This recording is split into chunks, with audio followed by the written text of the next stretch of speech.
Good evening, friends. Welcome to this week's live stream. For those of you who are joining us a little later, welcome to the recording of our live stream. You can see I've got a little bit of a windbreaker on here tonight, a bit chilly. We've even got it fired. You can see the glow on the side here to keep us warm. My apologies, first of all, for any confusion. Those of you on Facebook who are expecting a live stream at 6 o'clock. It was my intention to do that, but I hadn't really thought it through, I'm afraid. The system I'm using here is called StreamYard, and this system, it basically has certain tools that I use whereby I put up these, sorry, here we go again, these slides here. So I had to rethink, but second that, we also had inexplicable communication, connection problems. This has happened three times in a row now. Don't worry about it though, guys. Here we go. I can see a couple of people have joined us already. Aidan Smith. Well, thank you, Aidan. What a nice comment to start with. You're a great man, Steve. Love your work, brother. Well, thank you so much, Aidan. I'll tell you what, a lot of people don't realize how important that is to get the encouragement. And yeah, to you, sir. I won't be doing much of this, by the way, through the recording. I'll glance across occasionally. But no, it's very pertinent, actually, that Aidan has made this comment here at the beginning, because it ties into some of the things that we're going to talk about tonight. But we'll get going straight away anyway. And welcome to the other people that are joining us now. You can see the heading today, Trolls, Avatars and Shills, dealing with online bullies and abusers, as well as with the devious, the demented, and the truly diabolical. We confront the lie and expose the liars. Now, I should preface this, I suppose, friends, by saying, excuse me, a little under the weather today, I don't know why, but that this is a difficult one for me today, and you'll understand why. Hello, Saoirse Aaron, nice to see you. Yeah, it's a difficult one for me this evening because I'm going against one of the foundational principles of the Integrity Ireland Association, which I will explain to you as we go along, but I believe it's necessary in the circumstances, and time will tell, but I think in these particular circumstances it is necessary. So first of all, on with, hi Jenny, nice to see you. Let's start with our first slide, and this is just a commentary. We try to cover some current global affairs and some local affairs, as well as whatever the topic is for the day, in context of this original principle. Vaughan Malone, hello there, nice to see you. Right, so let's start with this slide. It's only a quick observation, guys, that Ukraine, now bear in mind that some 600 billion, I believe, in funds, taxpayer money, has gone to shore up this war in Ukraine. Now, I'm not sort of taking sides here. I'm not for a minute suggesting that Putin is a Goldilocks, and a model of propriety, nothing like that at all. But what I want to point out is that, number one, Ukraine is still listed as second to Russia, which wouldn't surprise us too much from the people who are doing the reports, as the most corrupt country in Europe still. And that's after years now of war, hundreds of billions of dollars pumped into it. And you have to ask the question, well, who's watching the watchers here? Because as you can see there's now 100 million scandal.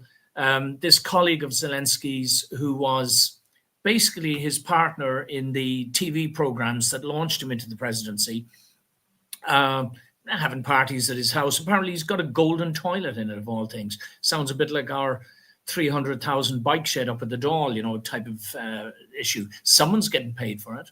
But as the people are suffering and as soldiers are dying, the cronies and colleagues of Zelensky and co are making fortunes out of scamming the energy grid, for example, and things like that.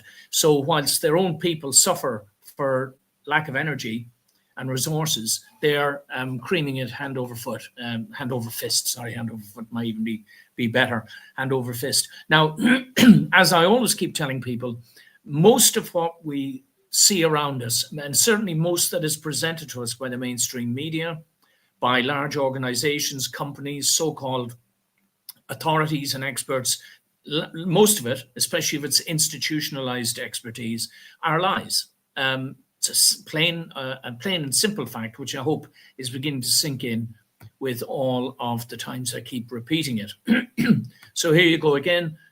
Golden toilet scandal. Zelensky faces deepest crisis yet as allies accused of a 100 million wartime scheme. Now, faced with this, and you can feel free to read it if you wish, guys. I'll keep clicking through because, as always, I end up with a few too many slides and I have to keep it moving. But apparently there's a protest movement against Zelensky now. Protests in July after he moved to neutralize the anti-corruption agencies that were investigating his inner circle, right? And so on and so forth. You got the power, what do? You crush the whistleblowers, you crush the anti-corruption agencies, you silence anyone. It's all about power, my friends, you know. And there you are at the bottom. Ukraine is still too corrupt to join the West. What's the point I'm making? Well, as you can see down here, so again, feel free to read it if you wish, guys. It says here in the center, the issue extends, this is the corruption issue, to the center of the Ukrainian state. Top judges, politicians, and officials have faced corruption charges, and the Ministry of Defense has been at the heart of many corruption scandals, such as procuring overpriced eggs and winter jackets, buying 100,000 mortar shells that were never delivered, or accepting bribes from men who wanted to escape conscription. But like you say there, you know, the difference between here, Ireland and Ukraine in this case, is that it says their top judges, politicians, and officials have faced corruption charges. Doesn't happen here, does it? No, because you see, at least Ireland has the rule of law, right? Well, I'm just making a categoric statement. No, it doesn't. This is from the front of the Criminality in the Irish Courts book, an expose of the workings of arguably the largest and most profitable publicly funded criminal organization in Ireland, plus the names and positions of over 100 accused officials and office holders, including lawyers, police, judges, TDs, and government ministers. I use police instead of Gardaí for our international audience. But these are some of the books we've produced, guys, to expose the corruption in Ireland. What Ireland is particularly good at is covering up the cover-ups. And that's why we're not listed on the corruption index, or it might have something to do with the Irish Ministry for Justice funding Transparency International, Ireland's legal branch. That's where they get funded. So how can you go to them and complain about a corrupt Irish establishment when it's the Irish establishment is funding them, guys? It's all a farce. It's all a joke. The quicker we wake up, the quicker we can start doing something about the real problem. It's not the symptoms of the problem we need to be dealing with. We need to deal with the real problem, which is institutionalized human evil. And it's largely structured in these government departments, large corporations and organizations where you're expected to abandon your conscience in order to be part of the clique. I talk about this nearly every week, guys. Let's see, next slide. What's the next one? Oh, yeah. So just to remind you, this is what we do. When we come across liars, deceivers, frauds, hypocrites, especially those being paid by the taxpayer, well, frankly, we should be, just like the Enoch Burkes of this world, we should be duty bound to call them out. So here we have McCarthy on the left, Horton, Kilrain, O'Donovan, Groark, McCabe, Humphreys, Binchy, Noonan, and over on the right, O'Donoghue. Now, these are just a handful of the ones I personally crossed in my travails in the Irish courts, and I'm categorically stating each one of them is corrupt, amoral, and in effect, according to our laws, they are definitively criminals, okay? As is the next slide, before we get to, right, no, I was going to say as is the, no, not at all. There it is, there's the one that's missing, hold on. Aha, for some reason the slides jumped there, my mistake. as is. Let's try this again. Yes, you saw this one perhaps if you were watching last week. It's playing up here, guys. I'm clicking buttons and stuff, and it's not working. Yeah, I'm not sure why this is the case. I've got a really good... No, this is the wrong slide. Isn't that interesting? I cannot make that slide bigger, or can I? It won't come up. Well, I'll tell you what it says. Now, isn't that fascinating? It won't come up, guys, bigger. Why not? Yeah, it's always done it before. What we're looking at here, anyway, is Donal O'Donnell, Ireland's Chief Justice at the moment, has just been appointed to be the President of the Supreme Courts. I didn't do that, guys.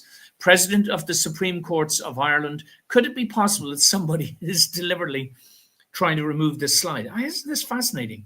Look, I cannot make it get... There it goes. All right. Let's see if we can bring it back to here. No, for some reason, isn't it interesting? Shift plus... Oh, well, yeah, anyway, we launched criminal charges against this man, and they were easily proven, obvious criminal charges: perverting justice, obstructing justice, covering up for another Michael McGrath, another corrupt judge up there. And we lodged these applications. I'm not doing that, by the way, guys. There's something strange going on with this presentation. Anyway, we'll just keep going. I'm not doing that. So since 2019, we've had charges against him under the Common Informer. You'll hear a bit more about that in a moment, which is the little booklet on the right, DIY Justice in Ireland. I didn't do that either, guys. I have no idea what's going on here. DIY Justice in Ireland, prosecuting by Common Informer. This is how you can prosecute people in your own name. Yeah, I'm really sorry, guys, but there's something strange happening here tonight. I cannot go ahead. I cannot enlarge, and I'm trying everything I possibly can here. No, it's not supposed to be doing that now. All right, there we go. Hopefully it's going to work. Anyway, got to keep going, banging on. So that little booklet, if you're interested in prosecuting in your own name, it's a process that is supposed to take only 2 sheets of A4 paper, 1 information and 1 application for summons. You walk into a district court in front of a judge. You don't have to tell the court service you're coming. You don't have to talk to the guards. You don't have to talk to lawyers. You become the prosecutor. All you have to do is have evidence of a crime. There are no fees. It costs nothing. And frankly, I don't know why the world and their aunties aren't all in there lodging crimes against the people we call the so-called authorities. Okay. Now, isn't this strange? Right, Enoch Burke, you've seen him flash up here about 10 times.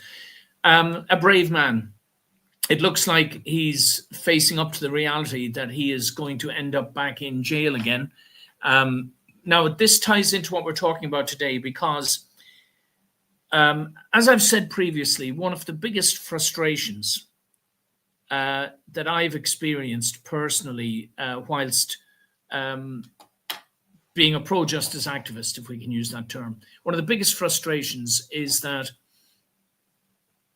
I go through the pain and the suffering, like other people have done as well. But in particular, I was sort of well prepared. I had everything documented. I made videos. I took secret recordings.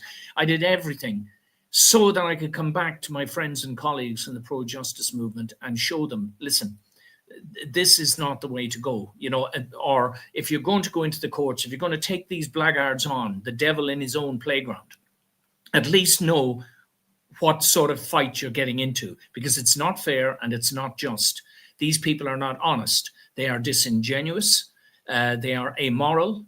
They are, in large part, politically appointed career liars. They wouldn't be there otherwise. So when you go into fight with them, know that the best thing you can do is expose them. All right, the heading of the slides this week. Hello, Maureen, nice to see you, you know.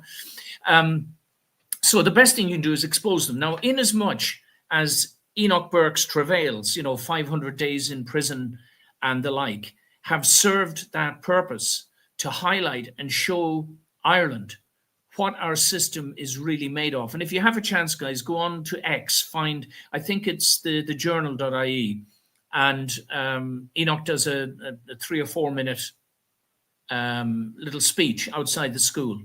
I think it's worth listening to. If necessary, I'll use it next week. I haven't taken it, you know. Of course, the powers that be will make this honorable man out to be mad or possessed, an accusation that was also made of Jesus. Enoch is defending Christianity. The vast majority of people are sleeping while this man stands up to the onslaught. He is more of a leader than all of the so-called politicians in this country put together. Absolutely. That's somebody's quote. I didn't put their name up, but somebody put a quote there on X. And here George Orwell says, during times of universal deceit, telling the truth becomes a revolutionary act, and in many cases, a very courageous act. The judge responsible, and again, this is what I would be doing if it was me and I was having to put up with this sort of nonsense, because this guy absolutely eviscerates Enoch Burke because he knows it's going in the newspapers, right? They know they've got the mainstream media there. They're toadies and lackeys. You know, they'll only publish and print what they want. You know, the politicians only draw attention to what they want. Look at, you know, and I say this with the greatest respect, the tragedy last week where young people were killed in an awful crash. What are all these top politicians doing turning up at these funerals? Did they know these people? So I'm not talking about not showing respect. I'm just saying all of a sudden the most important thing on their agenda is to get to where the cameras are, right? Anyway, so this guy, it just jumped out at me. I was looking for a photograph of him because I thought, yeah, if he's going to go up there and, you know, basically lambast and excoriate a good and honest and decent and courageous man and try to paint him like... anyway, like the dark souls that I think a lot of these people are. And up came this. What's this? The Honourable Society of the Middle Temple, right? And in there, there's people like Chris Whitty, which is the disgraced health secretary in the UK. You know, it's a UK-based, you can see it, it's a UK-based organization, something to do with the Freemasons, I imagine.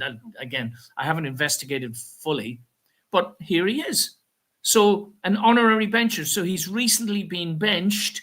Oh, woofy boo, you know, Mr. Cregan. You know, we're all so pleased for you. You've been recently benched into an English institution whilst you're supposed to be serving as an independent judge in Ireland, politically appointed, of course. Anyway, for what it's worth, we don't want to waste too much time on them. Worth looking into. I put this up almost every week, guys. This is the slide that I advise you to. There's 2 or 3 every week. Just freeze your screen, take a screenshot or save it, whatever you want to do, take a photograph, and have a think about how real this is. Because everything that happens in human society or in our own individual lives consciously follows this rule: concept, plan, and action. Okay, you make a cup of tea, you have the idea, I'm thirsty or whatever. You think, I'll go and make a cup of tea, and then you physically do it. Concept, plans, and actions, it corresponds to spirit, mind, and body. In turn, that corresponds to deity, feminine and masculine, for a whole host of reasons that I explain in the various presentations and books I do. But once you understand that model, then you can ask the question, well, what effect on the outcome if the concept or the plan or the actions are not right, or they're not good, or at source, if they're intrinsically evil, right? What's the consequence going to be? It's really worth thinking about, okay? So at the bottom I've written here, the outcome equals the manifestation of values, right? Whatever, now by values, I don't mean that they're valuable, it might be vices, you know, plus the real objective. Often the real objective is not what is advertised to the public. Then a whole secondary system of deception, misdirection, obfuscation is needed to mask the lie. All right. The main thing, the point I make every week, guys, is that individuals can have consciences, and those would be usually empathetic individuals. The sociopaths and the psychopaths, in decreasing manner, you know, depending on how bad they are, do not have consciences. They only care about themselves, about their ambitions, about power and money and greed. Influence, all that sort of stuff. Love is missing from their lives. There's a great void. They fill it with all this stuff, and they don't care if they crush you in the process of getting what they want, whereas empaths, on the other hand, would. Okay, but with most of these organizations, we are required, are we not, to surrender our conscience in return for the 30 pieces of silver. Think about it, guys. Almost all large institutions all around the world, including charities and churches, follow this diabolical model once they get to a certain size, okay? They have to stay small and local and communal, otherwise this automatically happens, right? Now, what's next? Aha, now we're on to the sort of the personal stuff, guys. So I'll just bring it up in a moment. All I'm doing here is pointing out to people. Remember at the beginning I said, this is going to be a difficult one for me today because I'm actually going to violate, no, not violate is the wrong word, but I'm going to breach one of, or seemingly breach. It's been a dichotomy for me.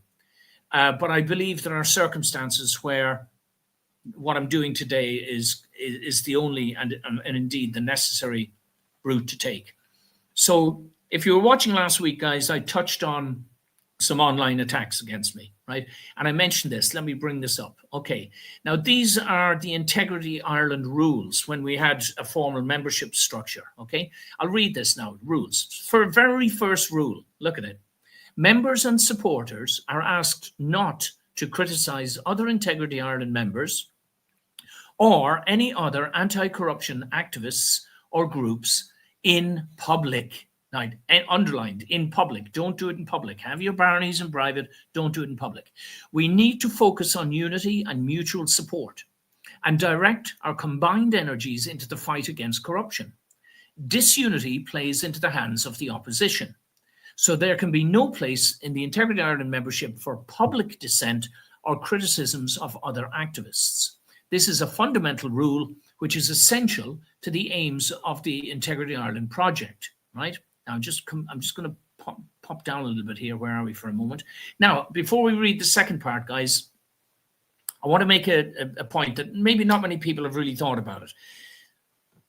You've got to look at the logistics, right? If you're going into a battle and you're a competent general or whatever, the first thing you're going to do is look at the terrain. You weigh out, are we outnumbered or do we outnumber them? What type of soldiers do I have? You know, archers, horsemen, whatever it might be, tanks, whatever the case may be. And you work it all out. Now, one of the great disadvantages of being in the pro-justice activist movement is that the baddies, the diabolicals who have all of these pyramid structures that we just looked at, they're all well organized. Everybody knows their role. Everybody knows their position. Everybody knows what they can and can't do. Everyone knows who they've got to go to get authority to take a particular action, and so on and so forth. And they have all sorts of systems in place to keep it like that. And by that means, that literally is how Satan can control a multitude. It's done through autocratic systems. Okay, I hope everybody understands this. Now, conversely, the pro-justice movement is largely made of, I mean, the phrase, hi, Nobby, good to see you, buddy, and Mary. Hello, Mary. The pro-justice community, and the phrase that comes to mind is, it's like herding cats, right? You know, what you have is a mishmash of everything from very erudite, well-educated, competent and disciplined people, some who are experts in various fields, but honest experts, right? That's at the sort of the higher echelons, I'd say the ideal sort of format, who understand that it's all about motivating people and encouraging people to do what's right and stand up against what's wrong, right? And then on the lower end of the pro-justice scale, you've got, how would I put it? Reactionary types who they can see something is wrong. They want to do something with it. They want to line up with these people they see online, maybe even like myself, and support us or listen to us or, you know, this sort of stuff. But often they lack the personal discipline or experience, or they just can't control their emotions. And, you know, when someone says something they disagree with, next thing you know, that person's in MI5, they're a traitor, they deserve to be quashed, you know, crushed, and all the rest of it. Not good, guys. So, but you realize, well, once you start trying to impose a structure on the pro-justice community, you start becoming like the problem that we're trying to solve. So the answer is not in structures like this. The answer is in education, genuine education. Show people the benefits of remaining positive and keeping unity, whilst showing them the negatives, which is part of what we're doing today, of this sort of division and disunity and abusing other people and attacking them and things like that. Oh, here we go. Sorry. So I'm just going to pull up and read the bottom now. If it'll come up for me. No, it won't. It's messing me around again. Sorry, don't worry about those two. You saw them last week. Come on, buddy, up you come. There we go. Right. So we had this acronym, JUSTICE, and the first J was for justice or injustice. The second U was for unity, etc., etc. It's up there if you want to go and look at it. The link is there, guys, in the middle to the right. If you want to go and read it, it's an interesting document. It might be a good template for anyone who's involved in this type of work, to consider. But here we go. So the C stands for compassion and consideration. We also ask that members show respect and support for each other, most especially at public events, at meetings, and at court appearances. Our strength lies in our unified position against corruption, not in differing opinions about the particular merits of each other's positions, personalities, or circumstances. We need to focus on the issues, and in particular, the terrible wrongs that have been done to fellow citizens. There is hardly a member of Integrity Ireland, or the pro-justice community, who has not suffered considerably at the hands of unscrupulous authority figures. The wounds inflicted by those experiences, be they physical, emotional, or psychological, often run very deep. So it is important that we are compassionate, tolerant, and supportive of each other, and keep our criticisms or any unhelpful or divisive commentary to the minimum. I think it speaks for itself. So hello, Susan. Nice to see you. Jenny, Philomena, Sean. Well done, guys. All right. You're right, Nobby. Hot heads, loose cannons. But unfortunately, if you're going into a battle and those hot heads or loose cannons are pointed back at your own ranks instead of in the direction of the enemy, sometimes it's wise to stuff a sock in it, you might say, as we'll see in a few minutes. All right, now from last week, this was a slide I showed last week, just making a very brief point, guys. This is, what's his name, Ivan Yates, trying to brush over the fact that he conflicts of interest and all the rest of it. All I'm asking is this: if these people prove themselves to be liars, why on earth are we paying attention? He said it himself. People all over the place have double standards, corporate freebies, and no one ever says anything. Where you see a lie, guys, there's a problem. All right. Whether or not everyone is at it, what they're at is the devil's business, quite frankly. All right. And I know I'm being blunt with these comments and phrases, but it's necessary to get this across. So I just put this together, guys. Lies equals the currency of deceit. Liars, therefore, are Satan's salespersons. Why? Because Satan is the father of lies. It's really simple, guys. It's really simple. Watch out for the lie. If you spot a lie, if you see it, it's a red flag every single time. It could be the mark of a sociopath or a psychopath or somebody that way. It could be the mark of people trying to hide something they don't want you to know, right? But once you see it, like with the BBC last week, I will never trust the BBC again after what they did to Trump and so, yeah? And the solution to courageously confront and challenge with the truth, just like Enoch Burke is doing. There may be consequences, but that's the way to go, my friends. Now, let's see if we can keep this pumping along, because as always, and it's going slower than I thought. Oh, that was supposed to say defamation can be big business. Very quickly, a couple of solicitors sued Dennis O'Brien and his manager for saying that he implied. Now, I want you to look at the language here, guys. All right, if we can pull this up. Allegations, implications, defamation, question mark. Okay, sorry, it's going off the page.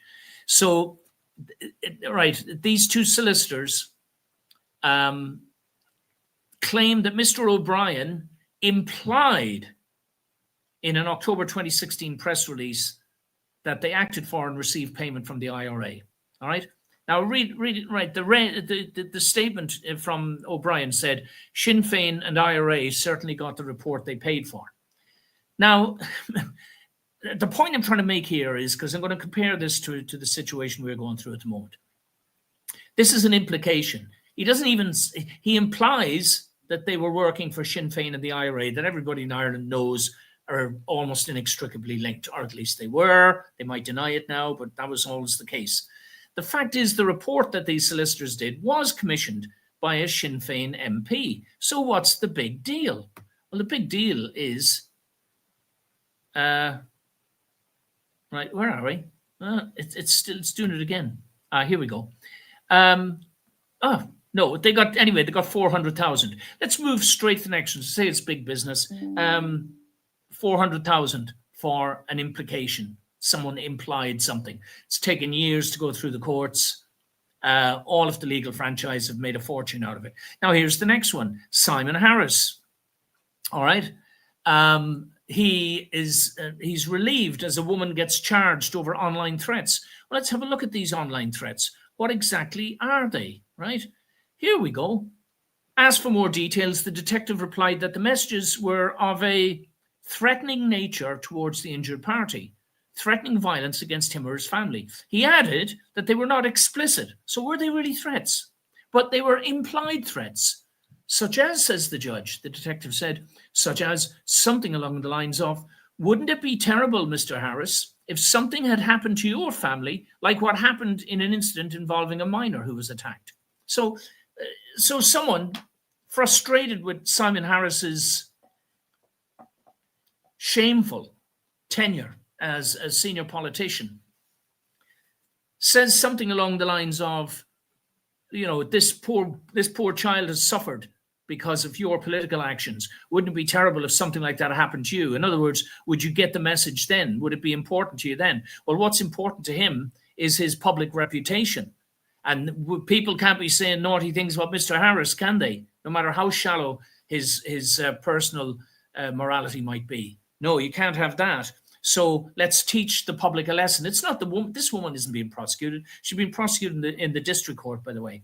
But she's not being prosecuted, really. We're being prosecuted. The public. We're being warned off.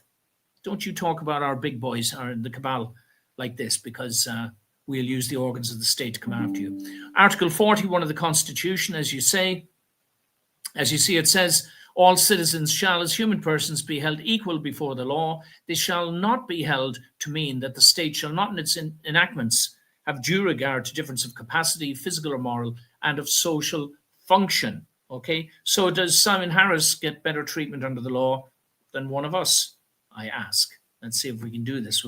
As always, we're having trouble with the slides tonight, guys. Oh yeah, dance teacher. Here we go. This is another one. Again, I just want to show, again, there's pointless going into the whole story, but a woman went on a yoga course.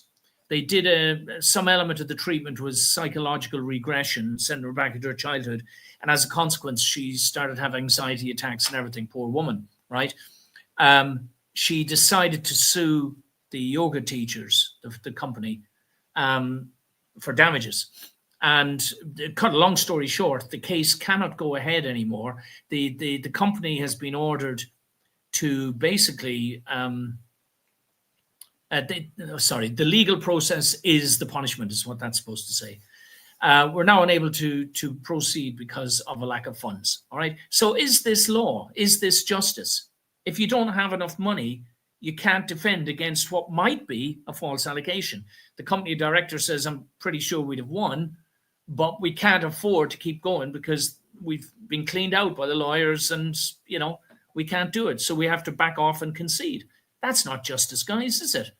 Where you have to capitulate just because you got no money. That's what I'm saying. It's always only about power. So I just put this together as a little thing. We'll just read straight through it. Legal facts and lies. Excuse me. Number one, we are not equal before the law.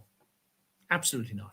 Number two, the legal profession and the courts are a franchise. They're a business, first and foremost, and a diabolical one at that. They thrive on our misery and on our relative ignorance of what they're doing. Number three, they profit by obstructing the administration of justice. Every delay in a court case is money in their pockets. They gain by perverting the course of justice, because even when we ordinary people spot that they're perverting justice, how do we hold them accountable? By going back into the courts, right? And it's all a system of appeals and counter appeals and more. It's ridiculous. Number 5, Irish judges are politically appointed, which is against the Bangalore principles.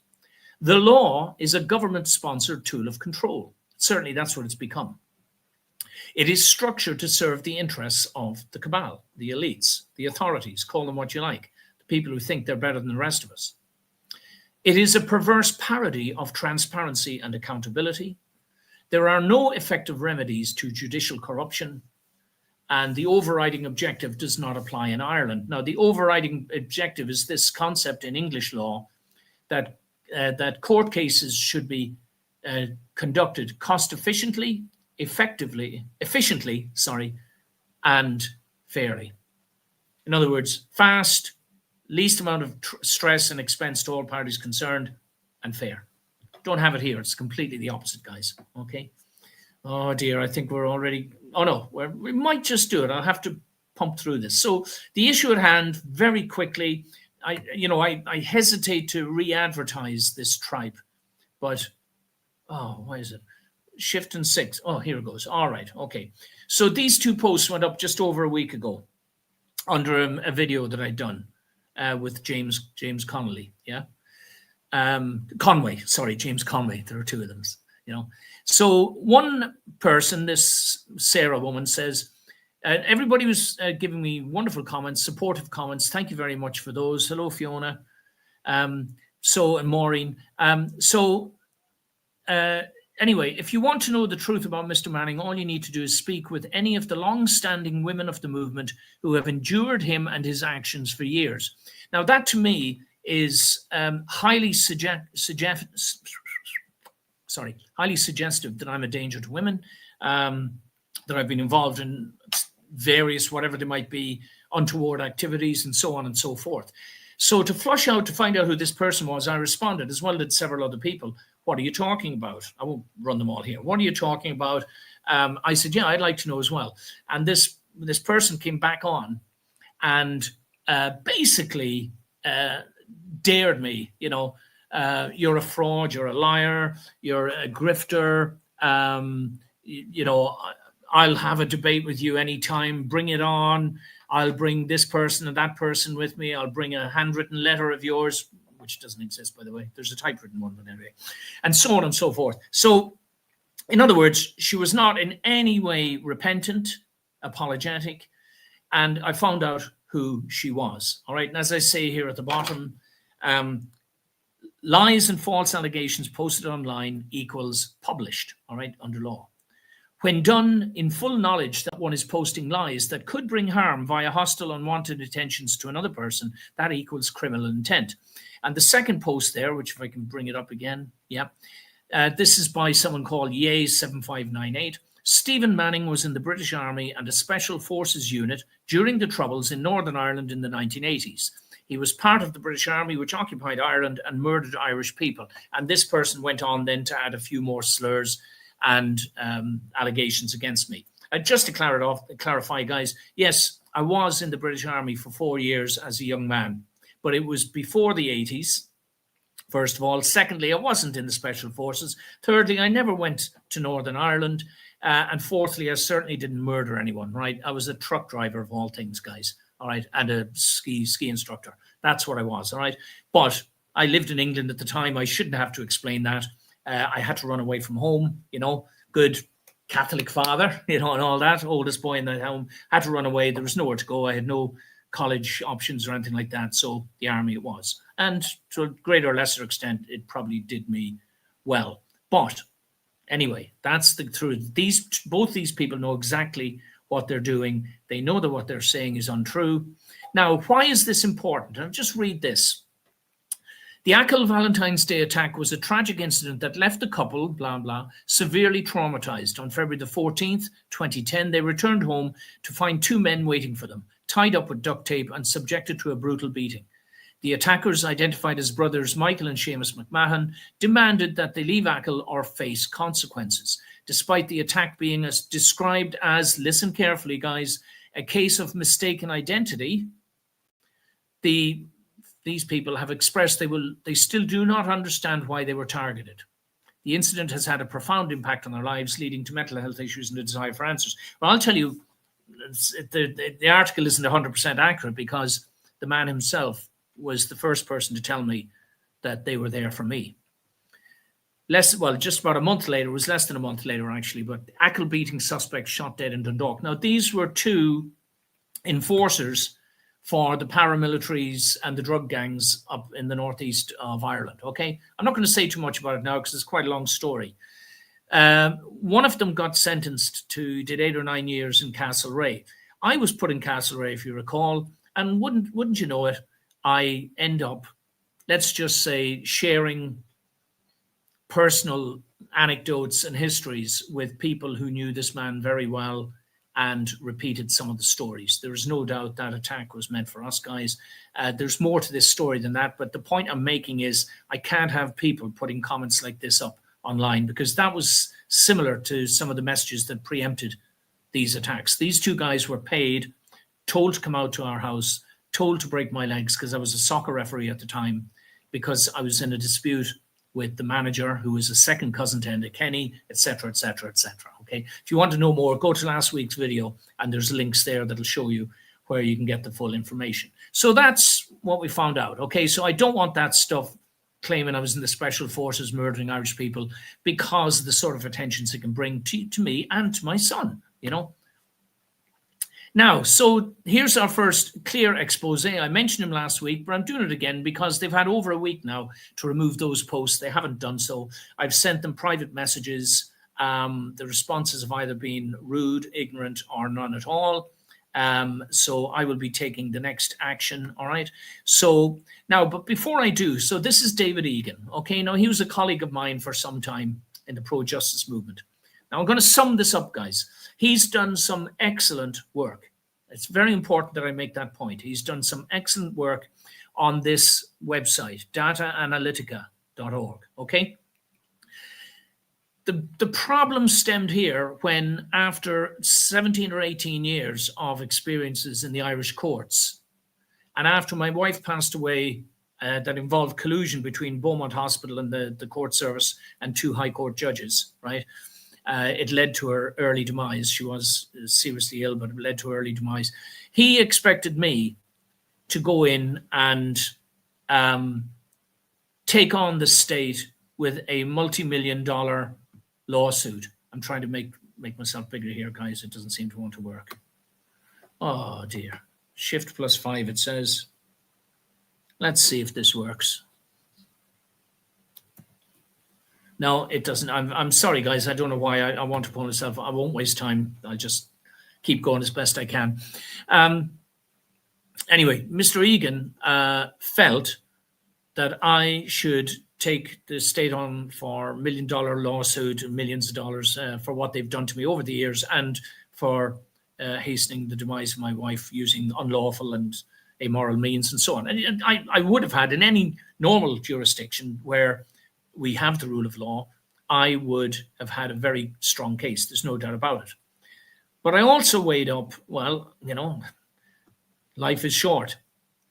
What's the purpose of taking $1 million lawsuit against the state? Because, number one, I don't believe I'd ever succeed in a reasonable time frame. It would take years and years and years, and then at the last minute they'd settle on the steps with a gag order, or else you wouldn't get any money and all this sort of stuff. Look, you know, the only reason to take a lawsuit against the state is to show the public, again, how corrupt the system is. He could not accept this. And he started off, first of all, by, he was attacking other pro-justice activists. I was like a buffer between him and quite a lot of people. I had to take him off a couple of forums because he kept falling out with people. I would deal with him privately because I could see his skills and talents, you know, here in doing court papers and everything. But I couldn't get it across to him. You're banging your head against a brick wall, you know. The analogy I use, guys, is a friend comes over to your house, has some dinner, and you say to them before they leave, oh, by the way, if you're going home, I'd go this route instead of that route, because that route, there's a big hole in the road. I saw it. And they go, yeah, whatever. And they drive off. An hour later, you get a phone call. "Oh, can you come and help me, Stephen? I'm stuck down down a hole in the road." I said, "Did you go down the road I told you not to?" "Oh, yeah, well, I thought maybe, oh, well, you didn't listen to me." "No, okay." So you go out and you help them, as you do with any friend. And then on another occasion, you get another phone call. "Oh, I'm stuck in that hole again." "Well, what are you doing on that road? I've told you now twice that there's a big hole in the road. It's dangerous. You're going to wreck your car. You're going to hurt yourself." And how many times do you drop what you're doing, go out, drag them out of the hole, help repair their car, do whatever's got to be done? How many times do you do that before you say, "Listen, sunshine, you're being stupid"? Now, I've told you a number of times that going down that road is dangerous. The only reason to go down that road is to put warning signs around it so that other drivers aren't going to fall into it. That's a good reason to go down there.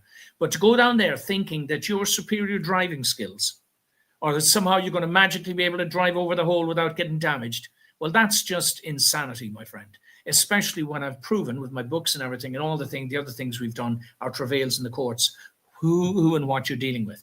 But to give him credit, like I said, guys, and those of you that have time, go in and have a look at that website, and you'll see how the High Court stopped this case, a COVID case, against Pfizer and against the HSE and all the rest of it for lying to the people, right? There's some wonderful materials in there. I'm not going to take away from that. And that's the problem here is we should encourage each other in the good things we're doing. But if you come after me with dangerous lies online, knowing what the consequences could be and having seen how they were back in 2010, and then one of those two assailants was murdered in Dundalk a month later. All right. Now, we're talking serious stuff here. This is not to be fooled around with. Yeah. So, and this isn't, by the way, Mr. Egan's first warning. I've kept him on board for many months to try and convince him to change his tune, change his track, but he wouldn't have it. Then he started publishing letters lambasting and attacking other pro-justice activists, and he had me down as the author. These are documents I hadn't even seen, let alone approved. And when that happened, I chastised him severely, and I said, you're stepping over the line of trust here now. And if you can't convince me that you're not going to do stuff like this again, I'm sorry, David, but, we're going to have to put some space between us. I don't feel I can trust you. And he did 2 or 3 other things that were, to me, grossly...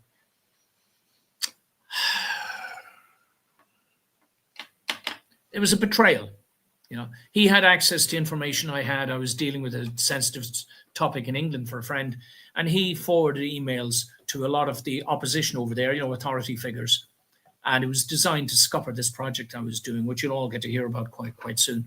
That sort of betrayal, no, guys. Like I said, how many times before you say, that's the last call out, I'm not coming again. And he took it personally and decided that in order to soothe his angst and his hurt feelings, that he would attack me personally, even if it meant conjuring up lies and making references to my deceased wife and things of that nature. It's not good enough. Sorry, David, I warned you and I warned you. It's time that you and people like you and people like this Mary Phillips work it out for yourselves that there are people in this world who will not let you get away with wickedness and nastiness. Next slide, guys. See what we've got. Now, for example, again, to give him credit, this is off his website. This is some clips. The watchdog, this is in the UK, keeps COVID vaccine deaths data a secret. Why would they do it? Right? The health officials argue that coming clean would risk distressing, grieving relatives if a link is spotted. And they don't mean an online link, they mean a link between the jabs and all of these excess deaths. Feel free, please, to freeze this and look it up, because it's the public health watchdog has been accused of a cover-up, yeah, after refusing to publish data. This is the sort of stuff that David does, which he should be given full credit for. But anybody who turns on a friend and colleague like that is, I'm sorry, you put yourself, it's like the Garden of Eden story, you put yourself outside of the limits of association. It's not me kicking you out, it's you putting yourself out there. This other one now, the other woman I'm talking about, is Mary Q. Phillips, and she I met on the Hold the Line initiative. As you can see there, I was promoting it, telling people to get out there, and this woman started telling lies. Let's see what we got here. Excuse the cartoon, but the one on the left is her avatar. I'm arguing that the avatar in the middle would be far more suitable, and that's her, Mary Q. Phillips, on the right. I warned you, Mary. Your response was to threaten me, to imply that you had so-called evidence, which you know you don't. This woman, and what makes me so annoyed about this, guys, is because this woman, I let her, took her into my confidence, so to speak, okay? She's a Reiki practitioner. She even suggested at one time early on when we met, I was at I did a presentation, she was at it, and she suggested I might like a Reiki treatment at some point because it would help with the grief and all that. This was back in 2022. Now, I don't know what did it, but it might have been my popularity within the Hold the Line movement at the time. I'm not sure. There are other suggestions which I would hesitate to articulate in public because frankly, because I don't know 100%, but I'm pretty sure if I was talking to someone in private, I think I know what her motivation was. But basically, she started spreading rumors and lies while I was traveling the country, going to different Hold the Line projects, doing a little bit on camera, promoting them up online, talking at these events. And she was telling people that while Danny and I were homeless and we were still grieving for my wife who'd only passed a couple of months earlier, she was telling people, don't believe him. He's a liar. He has a house in Naas, County Kildare. I don't know why there, but that was, a lie with a bit of detail is a more convincing lie, I'm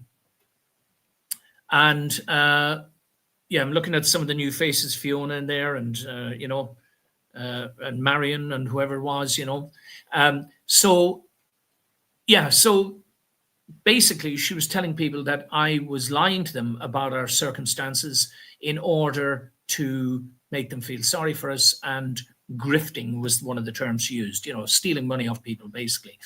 One of the other people she mentions by name also had made an allegation, a fraudulent allegation, which was cleared up, and we got an apology. I showed that last week, all right? So the insinuation that there are hordes and hordes of these aggrieved women is not only nonsense, but it's defamatory nonsense. And I'm calling your bluff, Mary Q. Phillips. A complaint has been constructed and is going to the guards. Let's see, we've still got a few minutes. I wanted to, and then in the same vein, I want to say again, this woman apparently is a member of the Reiki Federation of Ireland.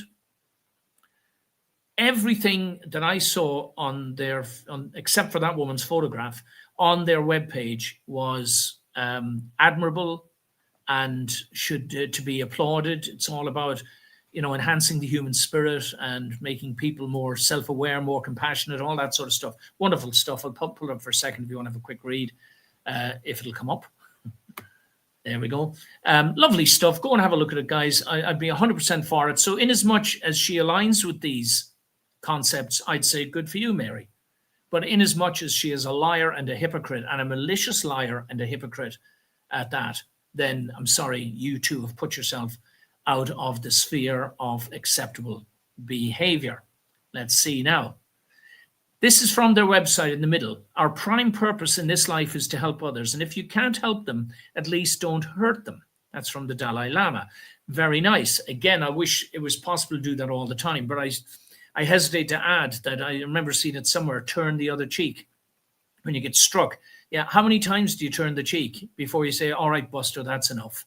Next one, and I'm going to break your nose, especially when it's done for malicious reasons. There has to be a time come when we stand up for ourselves. Now, I'm not in any way advocating violence. I'm not advocating challenging other activists. If you can deal with the issue in private, do so. The four people involved here have denied me the opportunity to deal with them in private over this, okay? One responded to me, effing this, effing that, and we're going to do this, that, and the other. Another one said, what's all this about? When I explained, I got no response. This other one has gone to ground, basically.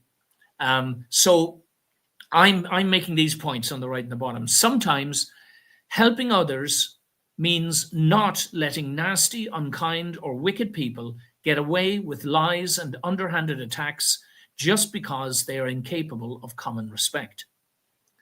Zero tolerance in the face of lies and liars helps everyone, even the liars themselves, although they'll struggle to understand the fact. It also sends a message to those who indulge that there will be consequences. My thought is we've got to get rid of this sort of behavior in the pro-justice movement. It's doing nobody any good. Once again, here we go. I'm rubbing it in, guys. I'm pushing I'm making the point very firmly. The liar, the master of lies, is Satan himself. It is your first giveaway that someone is on the dark route. They're on the dark path. Now, I know this issue, condemn the sin, not the sinner. Yes, I agree with that. Every saint has a past and every sinner has a future. Yes, I agree with that as well. What I'm saying to both of these characters is cut it out, stop it right now, all right? Because a criminal complaint is going into Gardaí. I will come after the other two if I find out that they too were complicit in this, but I'm giving them the benefit of the doubt at the moment, even though they both have had opportunities to respond and they didn't. I don't want to jump the gun, and I don't want to be guilty of what I tell other people not to do. If you can deal with it in private, do so. These two have went public. This is their immediate reward, if you like. Defamation and collusion. This is from the criminal complaint to the guards. Finally, in his vitriolic report to me, he states that he is abridged working with these women to draft affidavits to reinforce these lies. Personally, I think this implication of existent or intended collusion is mostly disturbing bluster on his part because, one, these combined allegations are easily proven lies, and two, both David Egan and Mary Phillips's actions clearly originate in either wicked or damaged minds. Nevertheless, people reading these people's lies online are not, of course, aware of these background facts and could believe the lies, or worse still, could act upon them. Which is why I am bringing these matters to the Gardaí for action and investigation so as to put an immediate stop to these unwarranted online attacks and to send a strong message to those who might repeat the lies or applaud the liars. And the last one, I think, for today, guys, because, as always, I run out of a little time. So this is asking the question, if we really are equal before the law, then this complaint of mine should be a slam dunk, right? So this is also in there. And this is the tail end of it to the Gardaí. I'm saying, noting the reaction of the authorities to investigate and prosecute similar threatening messages online to tarnish to Simon Harris under Section 4 of the Harassment, Harmful Communications and Related Offences Act 2020. I therefore respectfully ask An Garda Síochána to please investigate this matter with a view to determining if any criminal offence has been committed here, and if so, to duly prosecute. In the alternative, to return to me the details of any said possible criminal offence and or any decision by the DPP regarding due prosecution, whereupon, if the response is in the negative, I will consider prosecuting directly in my own name in the District Court under Section 10 of the Petty Sessions Ireland Act 1851, which is the common informer. Run out of time, guys. I hope I've made my point. From now on, anybody who comes at me in public, this is the treatment you're going to get if you're telling lies. Otherwise, God bless everyone and hope to talk to you next week.